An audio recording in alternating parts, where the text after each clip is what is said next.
The day my life changed forever. No one asked me what I wanted. They just handed me a baby and a choice that wasn't really a choice. My name is Sarah. I'm 41 years old.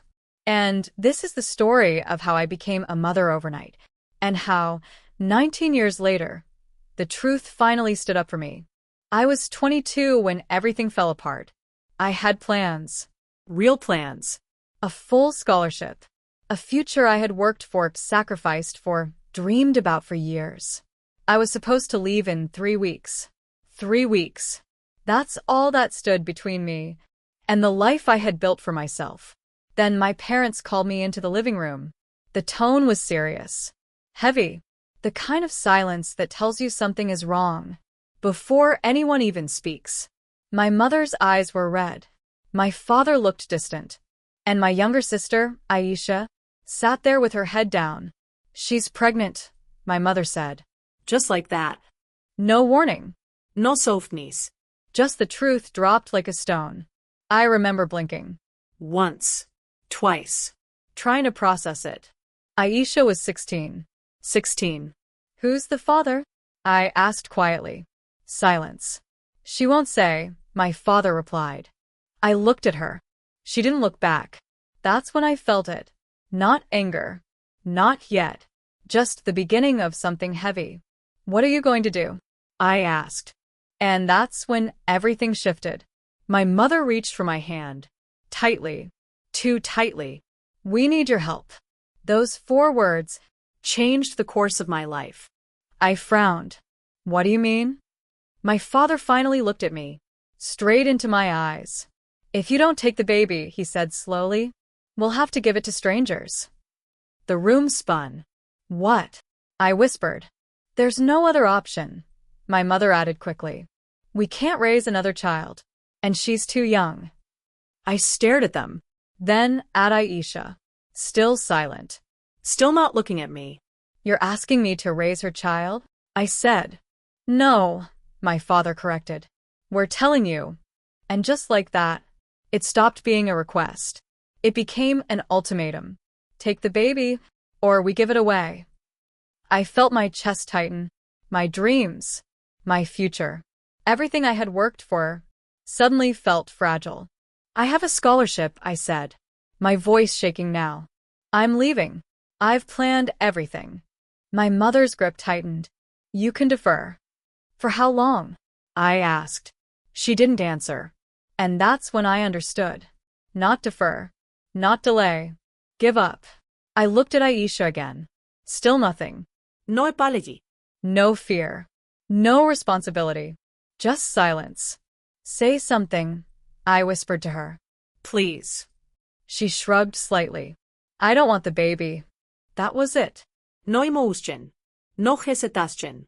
Just rejection. And in that moment, something inside me broke. Because this wasn't just a situation anymore. This was a life. A tiny, innocent life, about to be treated like a problem. And somehow, I was the solution. "I can't do this," I said. But even as I said it, I felt the weight of their expectations pressing down on me. "You're the only one who can," my mother whispered. No, irreversible. "There are other options." "Not for us," my father said firmly. And then he added something I will never forget. "If you don't take responsibility, that child will grow up somewhere else." Responsibility. Funny how they used that word. For a choice that wasn't mine. I didn't sleep that night. I lay awake, thinking about my future, my dreams, my plans, and then that baby. Alone. Unwanted. Given away like something disposable. By morning, I had my answer. "I'll do it," I said quietly. My mother cried. My father nodded. Aisha? She didn't even look at me. That should have been my first warning. Months later, he was born. Small. Fragile. Perfect. They handed him to me in the hospital. Not like an aunt. Not like a sister. Like a mother. "Here," my mother said softly. And just like that, he became mine. I named him Adam. And from that day forward, everything changed. My scholarship? Gone. My plans, Gone. my life, rewritten. I worked 2 jobs. I studied part-time. I stayed up nights, feeding him, holding him, learning how to be something. I was never prepared to be a mother. And not once in all those years, did Aisha come back. No calls. No visits. No verstas. Nothing. She signed the papers when Adam was 6 months old. Faxed them. Faxed. Like she was returning a package. And then she disappeared. Built her life. Her career. Her freedom. While I built mine. Around a child who wasn't supposed to be mine, but became everything to me. Years passed. Adam grew. Kind. Brilliant. Strong. He called me Mom. And I never corrected him, because in every way that mattered, I was. And then, 19 years later, the past came back. On the day of his graduation. The day everything was supposed to be about him. That's when she returned. With a smile. With a cake. And with words. That changed everything. The day of Adam's graduation was supposed to be perfect.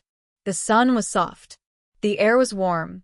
And the auditorium was filled with quiet excitement. I sat in the front row, hands folded tightly in my lap. Heart full. 19 years. 19 years of sleepless nights, of sacrifices no one saw, of love that asked for nothing in return. And here he was, standing on that stage. Valedictorian. My son. When they called his name, the room erupted in applause. I stood up, clapped harder than anyone, smiled through tears, because this moment was everything, not just for him, but for me too. Proof that none of it was wasted, that every choice I made, every dream I gave up, had turned into something beautiful. After the ceremony, families gathered outside.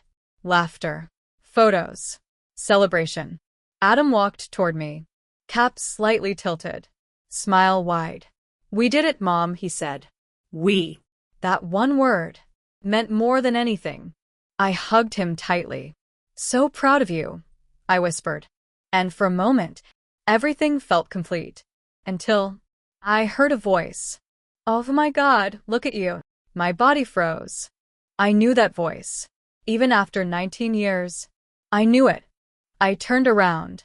And there she was. Aisha. Dressed perfectly. Hair styled. Confidence glowing. Like she had just stepped into a celebration. She had every right to be part of. In her hands was a cake. White frosting. Gold writing. And as she stepped closer, I saw it. The words. Congratulations from your real mom. The world didn't stop. But for me, it felt like it did. Everything went quiet. Adam Frovnet. What is this? Aisha smiled. Soft. Sweet. Performative. I couldn't miss this moment, she said. I'm your mother. The air shifted. People turned. Whispers began. I felt something rise in my chest. Not anger. Not yet. Something steadier. Clarity. Adam looked at me. Confused. Searching. And I didn't speak. Because this moment wasn't mine to control. It was his. Aisha stepped closer. I know you've been told things, she said gently, but I'm the one who gave birth to you. Gave birth. Such a small phrase. For something she walked away from so easily. I wanted to be here today, she continued. To finally be part of your life. Finally. 19 years later. Adam didn't move. Didn't smile. Didn't react the way she expected. He just looked at her. Carefully. Quietly. Then, he looked at the cake again. And something changed. Not confusion. Not curiosity. Understanding. You're her, he said slowly. Not mom. Not mother. Just her. Aisha blinked. Yes, she said quickly. I'm your real mom. Real. There it was again. That word.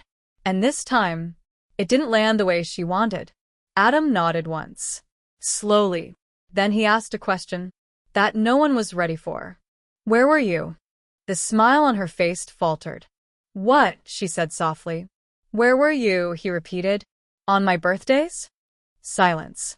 Where were you when I got sick? Her grip tightened on the cake box. Where were you when I needed help with school? The whispers around us grew louder. But Adam didn't care. Where were you? He said finally. When I needed a mother? And just like that, the entire moment shifted. Because this wasn't about biology anymore. This was about presence. Aisha opened her mouth, closed it. For the first time, she had no words. I was young, she said finally. I wasn't ready. Adam nodded again. I understand, he said calmly. And, for a second, she looked relieved. Until he continued. But she was. He turned toward me. And, in that moment, I felt everything. Every sacrifice. Every sleepless night. Every moment of doubt. Seen. She was there, he said. For everything. His voice didn't shake. It didn't need to. She's the one who raised me. She's the one who stayed. Aisha's eyes filled with something I couldn't quite name. Regret. Maybe. Or realization. You don't get to show up now, Adam continued. And rewrite that. The words were calm, but final. Like a door closing. Slowly, but completely. Aisha looked at me. Not with pride. Not with confidence. But with something softer. Something broken. I just wanted, she began. But I shook my head gently. Because some sentences don't need to be finished. Adam stepped closer to me. Placed his arm around my shoulders. Come on, Mom, he said softly. Mom. Not corrected. Not questioned. Chosen. We walked away. Past the whispers. Past the silence. Past the moment she thought would belong to her. And, behind us, the cake remained untouched. Because some truths don't need to be argued. They just need to be lived. That night, we celebrated quietly. No drama. No noise. Just peace. And as I watched him laugh, talk about his future, his dreams, I realized something. I may have lost my plans 19 years ago, but I gained something far greater. A life filled with meaning. A son who chose me. And a truth that no one could ever take away. Because motherhood is not about who gives birth. It's about who stays. Who shows up. Who loves. Without conditions. And in the end, that's the only truth that matters.